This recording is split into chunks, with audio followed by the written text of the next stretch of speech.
What's going on, house divided viewers? Been a minute. Wanted to pop back in with you. Had some things to discuss. Had some things to talk about. Got the spring game coming up next weekend. Wanted to hop out and talk about some of the storylines that have been going on. Before we hop in, make sure you go ahead and like, share, subscribe as always. Smash the like, help us grow, help us get the content out there. Other than that, let's go ahead and get to it. So the main storyline, I feel like a lot of focus being put on the quarterback position, of course, with the coming of Bryce Underwood, right? Mikey Keene doesn't seem like he's playing right now. Kind of undisclosed injury, Michigan and the injury thing, never really telling you what's going on. But so it seems to have been boiled down to Jadyn Davis and Bryce Underwood. And really most of the talk has been centered around Bryce Underwood, except for a few nuggets where coaches have made it a point to acknowledge Jadyn. And I found it interesting. If you followed me from the last time I popped in here in the offseason, one of the last things I talked to Johnny about was whether or not Jadyn had a legitimate shot, even if it was a dark horse shot, at winning the starting job going into the fall. Not only because, obviously he's a year ahead Bryce. He's had a year in college, but bringing in an offensive coordinator that he's both familiar with and is familiar with him. Having a wide receiver, a couple wide receivers that he's been able to throw with, at least practice wise, that are moving up in the depth chart area. Marion Stewart, Channing Goodwin, Kendrick Bale, those kind of guys. Those are guys that Jadyn Davis was throwing to consistently last year, right? Even if it's just practice time, that's kind of repetition builds chemistry. So there is an argument there, especially with him staying, right? I think a lot of folks expected Jadyn to dip out when Michigan landed Bryce Underwood, which, I believe was a Rivals article. He pretty much rebuked that and said he was going to let it play out and compete, which I liked. I liked a lot, man. Even if this all ends up in how everybody, is predicting it, with Bryce Underwood taking the snaps day one, whoever ends up starting will have been better off for this battle. Two things in the comments that we've heard, and the very brief things that we've heard from coaches, stand out to me in regards to Jadyn Davis. Number one, I think a lot was made about his throwing motion coming into college. I think the coaches have really made it a point, not directly to say that, but you can kind of read in between the lines from where he was at, coming into last year as an early enrollee, and how they talk about him now. He's made leaps and bounds, has been the general consensus. He's made a considerable jump.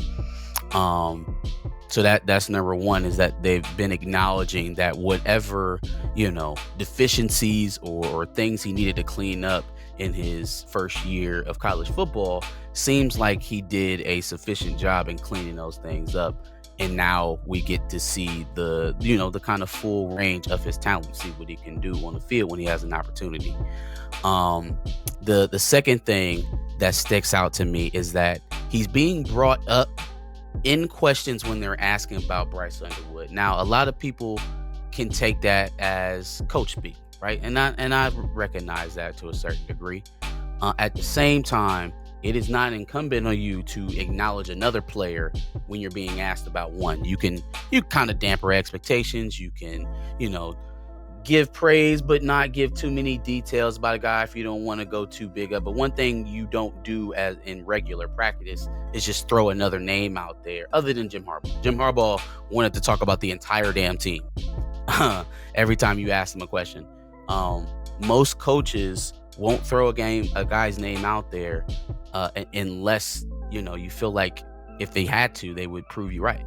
It's just kind of a common sense thing for me.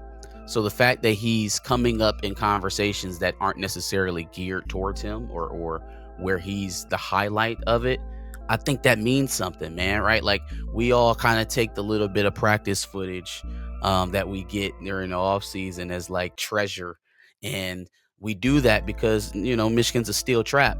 Well, if you kind of piece these things together, usually the people that they highlight in those cut-ups are the people who are showing out in spring, who are making plays, right? Obviously, who are making the highlights, or who are doing things, who are leading, who are present, who are, the most seen guys. Man, from the time that they were weightlifting in the winter until present, there's been a face that's been ever present popping up in these videos. And again, a lot of this stuff, you can take it how it is. It's coach speak. It's just Michigan media, a little bit of propaganda, a little bit of, just kind of projecting forward for the rivals out there looking to see you fail. I just don't know what other information we're supposed to work on. And based on what we got, I think Jadyn Davis is legitimately in this quarterback battle, especially with Mikey Keene not being available to play right now. That would be the one, kind of hurting factor that would push him down the depth chart, by default. And with he kind of clearing that way open, man, the possibilities of how this could play out are endless. You could have Bryce take the snaps day one and have Jadyn Davis as a hell of a parachute, if that's what you even call it. Like, if things get a little too big for Bryce, if things are going a little too fast, we have something to go to this year. I think the confidence in, the drop off from QB1 to QB2 is starting to be a little bit more confident in what we had going into last year with Jaden Denegal and Davis Warren and Alex Orji. It was a little bit more up in the air about what those guys could provide, even through just speaking to players and hearing the coaches talk about them in the offseason around the spring. So it definitely is a different feel, right? If you can gauge that at all from the fan perspective, from the outside perspective, I just feel like they are poised to really push some great play coming in here. And that's just one scenario. The other scenario is that Jadyn Davis does win the competition here in the fall. Mikey Keene's still not available. It's down to Bryce and Jadyn. Jadyn wins, right? I don't think that is necessarily a bad scenario. I know people kind of cringe at it. They think about the fact that Bryce is making X amount of dollars. I'm just thinking football sense here. You get a year this year out of Jadyn Davis. Maybe they run it back next year. Bryce beats him out, or, Jadyn goes to the NFL after next year, and then Bryce goes 2 years and gets out too. Then we got 2 first-round quarterbacks. I don't know what the why people shy away from Texas's model, having the young guys sit and be absolutely ready, like absolutely bona fide. The one thing that kind of irks me about what they talk about Bryce is that, oh man, he's very talented, does great things with the ball, he's athletic, he's huge, all the things we knew about him coming in, right? It's when they get to processing, reading coverages, alignments, right? Pre-snap reads, that kind of stuff. Well, he has to come along. He's learning. Ron Bellamy said that about him. I believe Coach Morgan said the same thing. Like, young, still learning, coming along. And I think Jadyn Davis has some of that as well. The problem with me is that it seems to be a little bit of an excuse. And I haven't really heard them say that about Jadyn. I haven't heard them say a lot about Jadyn. But that's not something that they've necessarily put on him when they're talking about him.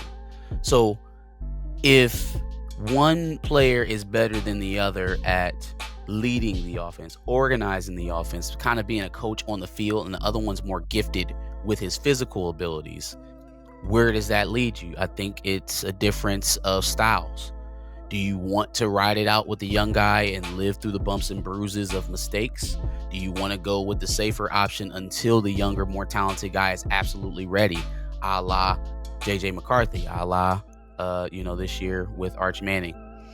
The argument could be made on both sides. I am just continually impressed that Jadyn Davis is still here and competing in this race, and that whoever emerges from the battle is going to be, seems like they're going to be a bona fide stud. That's my quick thoughts on the QB battle. Let me know what you think about it. Who do you got winning out? What do you like about what we got so far in the room? Like, share, and subscribe as always. House Divided. Tell me what you think about the new format. You know what I'm saying? A little something I'm trying out, trying to get some new angles in here in the off season. So tell me what you thought. Give me your feedback. As always, We out of here.